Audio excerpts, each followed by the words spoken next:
Assalamualaikum warahmatullahi wabarakatuh. Selamat siang Bu Rica dan teman-teman. Saya Nirmala Sintani dengan NIM 7211421195 dari Rombel Akuntansi 21E Universitas Negeri Semarang. Di sini saya akan memaparkan materi mengenai manajemen persediaan untuk memenuhi tugas akuntansi manajemen. Baik, untuk materi yang pertama yaitu kita harus tahu terlebih dahulu apa sih persediaan itu. Nah, jadi persediaan itu adalah kumpulan barang jadi atau bahan baku produksi yang dimiliki oleh perusahaan bagi sebuah bisnis, terutama yang berhubungan dengan penyediaan barang atau produk. Nah, persediaan ini itu dapat juga dikatakan sebagai jumlah atau stok produk yang dimiliki oleh suatu perusahaan. Kumpulan barang ini pada akhirnya itu akan dijual kepada konsumen untuk meraih keuntungan. Oke, yang selanjutnya yaitu mengenai penetapan persediaan. Nah, jadi suatu perusahaan itu dapat mengalami kesalahan dalam penetapan persediaan dan itu akan berakibat fatal. Misal yang pertama yaitu persediaan terlalu kecil. Jika persediaan ini terlalu kecil, maka akan berakibat pada hilangnya kesempatan dan berakibat berkurangnya penjualan dan laba juga akan berkurang. Nah, jika ada lonjakan permintaan yang tidak terduga, mungkin perusahaan ini tidak cukup stok untuk mengatasi situasi tersebut. Dan ini juga akan berakibat kehilangnya peluang penjualan yang berharga. Yang kedua yaitu persediaan terlalu besar. Dalam beberapa kasus, persediaan yang berlebihan itu dapat terjadi penumpukan barang yang usang atau tidak relevan. Ini bisa mengarah pada kerugian yang lebih besar karena harus menghapus atau menjual barang dengan harga diskon. Oke. Untuk yang selanjutnya yaitu mengenai pengertian manajemen persediaan. Manajemen persediaan adalah sebuah cara untuk melakukan pengawasan, kontrol, pengelolaan terhadap persediaan atau stok barang yang dimiliki oleh suatu perusahaan. Manajemen persediaan merupakan kegiatan perencanaan dan pengendalian persediaan barang dalam rangka memenuhi prioritas bersaing perusahaan terhadap permintaan konsumen.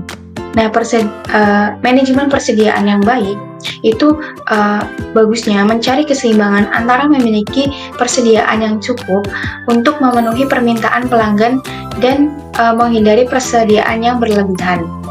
Tujuannya dari manajemen persediaan ini adalah memaksimalkan efisiensi operasional dalam menghindari biaya yang tidak diperlukan. Untuk yang selanjutnya yaitu manajemen persediaan tradisional.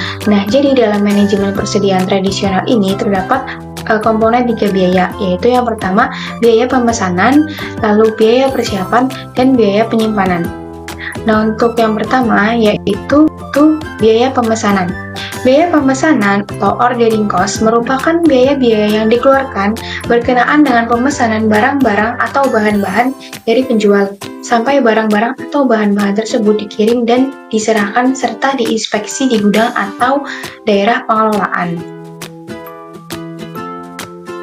Nah, untuk biaya pemesanan ini itu dapat melibatkan sejumlah aspek manajemen persediaan bertujuan untuk mengoptimalkan biaya pemesanan ini.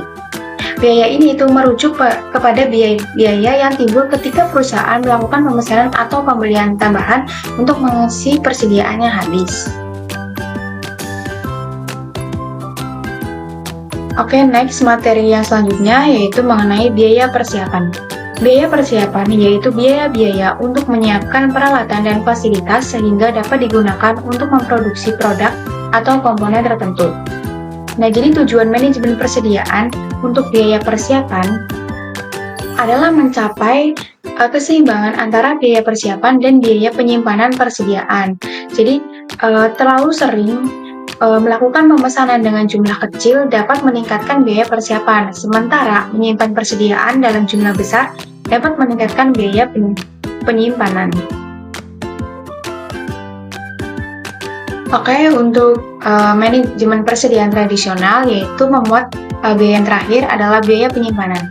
Biaya penyimpanan adalah biaya-biaya untuk pemeliharaan dan menyimpan persediaan. Contohnya yaitu biaya asuransi, pajak atas persediaan, keusangan, biaya peluang dari dana terkait persediaan, maupun biaya penanganan lain-lainnya. Nah, jadi misalnya untuk biaya asuransi persediaan. Untuk melindungi persediaan dari kerusakan, pencurian, atau bencana lainnya, perusahaan sering mengeluarkan biaya asuransi persediaan. Nah, biaya ini itu termasuk dalam biaya penyimpanan.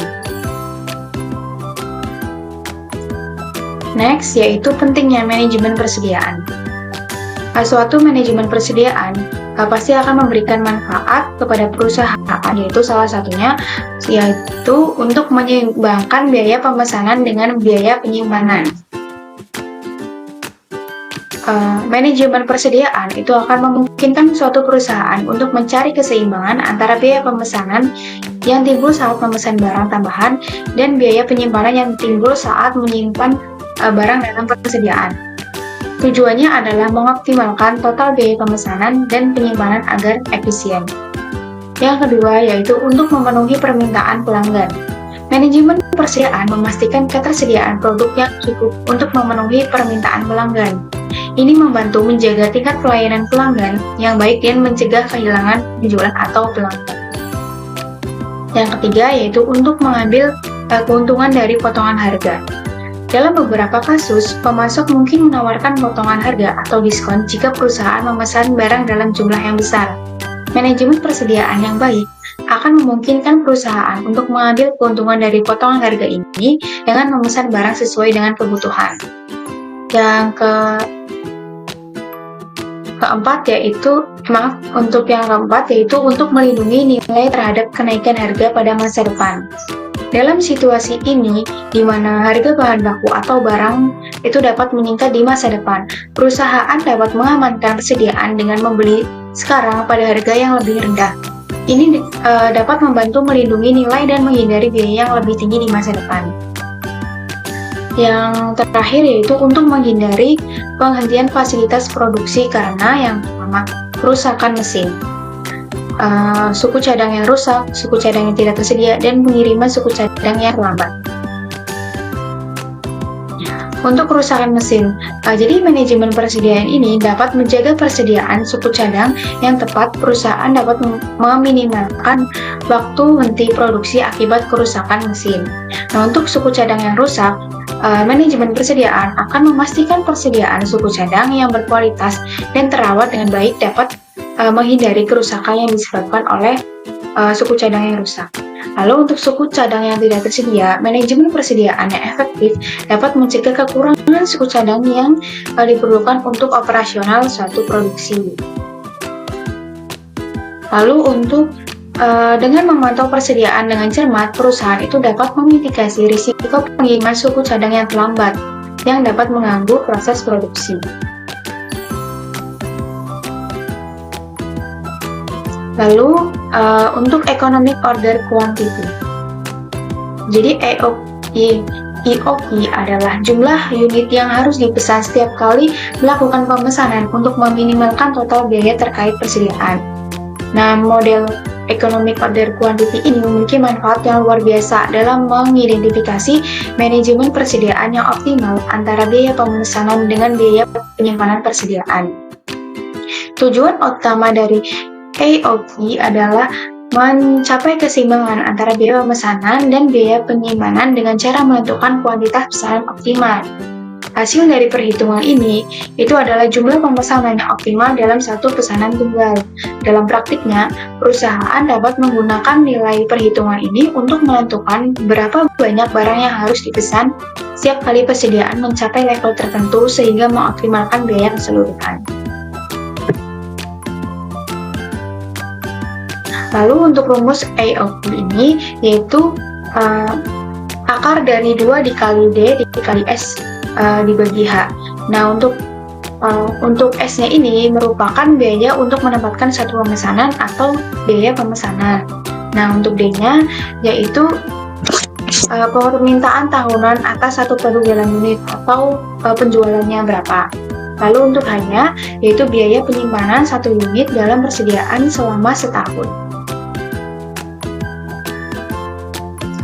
Oke, next yaitu mengenai reorder point atau titik pemesanan kembali. Jadi pengertiannya adalah titik dalam waktu saat pesanan baru harus ditempatkan. Titik pemesanan kembali adalah fungsi dari AOP yang sudah dijelaskan sebelumnya, lalu lead time dan tingkat penggunaan persediaan. Jadi untuk rumusnya adalah tingkat penggunaan dikali lead time. Penggunaan reorder point ini tuh dapat membantu perusahaan dalam menghindari kehabisan stok yang dapat mengakibatkan kehilangan penjualan, kehilangan pelanggan, atau penghentian produksi. Ini juga akan membantu dalam menjaga tingkat pelayanan pelanggan yang baik dan memastikan ketersediaan produk yang memadai.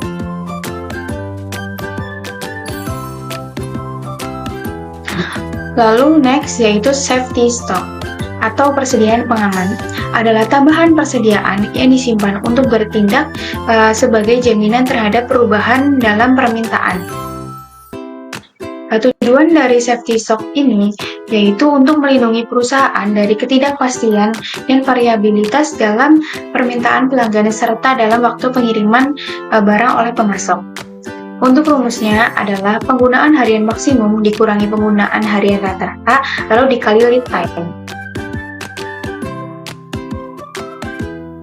Just in time. Nah, just in time ini itu menggambarkan suatu sistem produksi dan manajemen persediaan yang menghendaki suatu proses produksi berjalan dan pembelian bahan baku dilakukan hanya untuk memenuhi kebutuhan konsumen.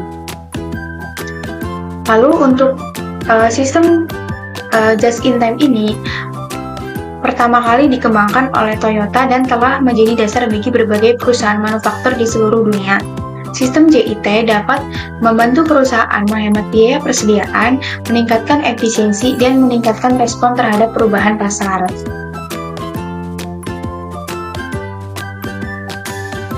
Lalu ada keterbatasan JIT. Yang pertama, sangat menguras pikiran dan waktu sebab membutuhkan serangkaian perencanaan strategis. Perusahaan perlu merencanakan dengan cermat berapa banyak bahan atau produk yang harus dibeli dan diproduksi, kapan harus melakukannya, dan bagaimana mengoptimalkan rantai pasokan agar semuanya berjalan sesuai rencana. Nah, ini pasti akan membutuhkan waktu yang tidak singkat. Yang kedua, yaitu potensi terjadinya kehabisan stok tetap ada sekalipun dengan presentasi yang kecil. Jika salah satu pemasok mengalami gangguan produksi, masalah pengiriman, atau perubahan kualitas bahan baku, hal ini akan menyebabkan kehabisan stok pada perusahaan. Meskipun risiko ini bisa kecil, itu masih bisa terjadi, kemungkinan terjadi. Yang ketiga yaitu perusahaan menjadi sangat ketergantungan terhadap satu pemasok saja. Jadi untuk sistem JIT, pemasok itu dapat memanfaatkan ketergantungan perusahaan ini untuk menaikkan harga atau mengubah kondisi kontrak yang dapat mengakibatkan biaya yang lebih tinggi bagi perusahaan.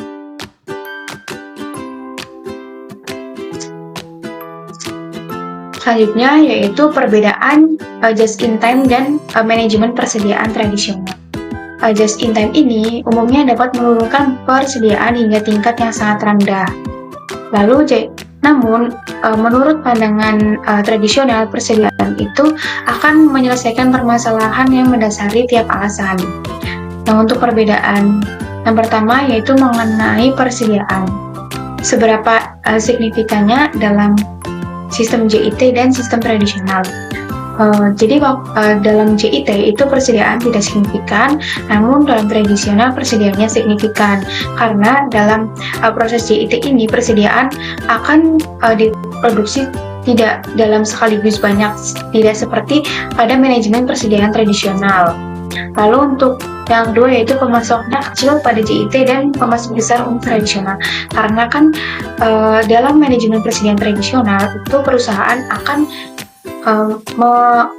memperbanyak stok persediaan, mungkin bahkan akan lebih berlebihan. Maka dari itu pasti suatu perusahaan dengan model manajemen persediaan tradisional akan mempunyai pemasok yang besar.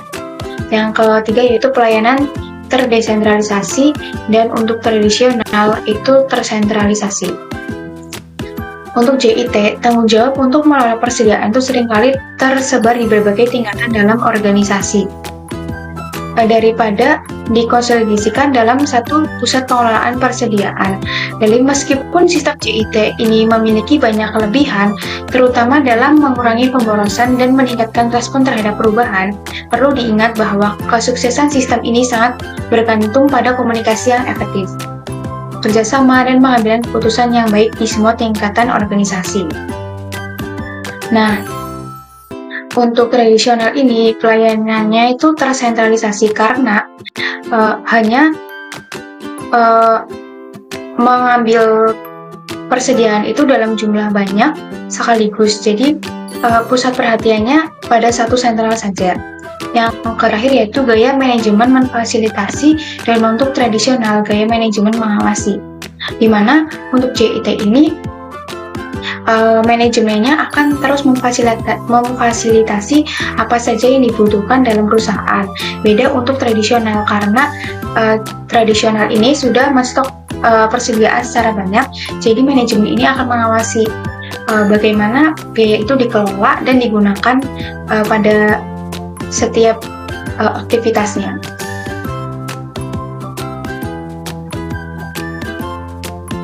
Oke, untuk selanjutnya yaitu mengenai studi kasus.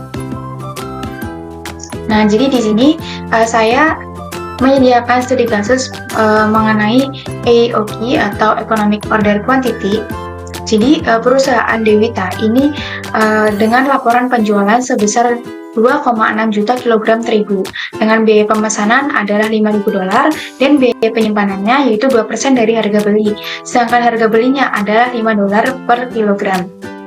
Jadi untuk persediaan penanganannya yaitu 50.000 kg dan waktu pengiriman 2 minggu, dan setiap pemesanan terigu itu harus dengan kelipatan 2.000 kg.